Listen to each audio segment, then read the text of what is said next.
నమస్తే people, welcome to Prasanna and Bharat vlogs. So బయట వర్షం పడుతుంది కాబట్టి నాకు వేడివేడిగా ఏదైనా తినాలనిపించింది కారంగా.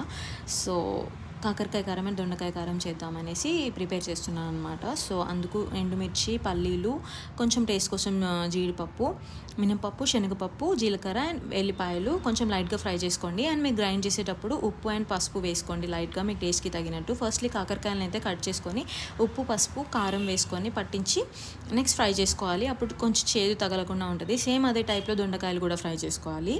రెండింటికి సేమ్ స్టఫ్ అండి, గ్రైండ్ చేసేసుకోవాలి. తాలింపు వేసుకొని ఆ ముక్కలు అందులో వేసేసుకొని లైట్గా ఫ్రై చేసుకోండి. నాకు చేదు నచ్చదు కాబట్టి కాకరకాయని కొంచెం ఎక్కువగానే ఫ్రై చేసుకున్నాను. నార్మల్ వాళ్ళు నార్మల్గా ఫ్రై చేసుకోండి. అంతే, ఆ తాలింపులో ఆ స్టఫ్ వేసేసుకొని కలుపుకోవడమే, ఇంకా అది రెడీ అయిపోతుంది. సో ఇలాంటి టేస్టీ ఫుడ్స్ మిస్ అవ్వద్దంటే నా ఛానల్ని సబ్స్క్రైబ్ చేసుకోండి. ఒక బైట్ తిన్నాను, టేస్ట్ అయితే చాలా బాగుంది. మీరు కూడా ఒకసారి ట్రై చేసి చూడండి. ఛానల్ని సబ్స్క్రైబ్ చేసుకోవడం మాత్రం మర్చిపోవద్దు. థ్యాంక్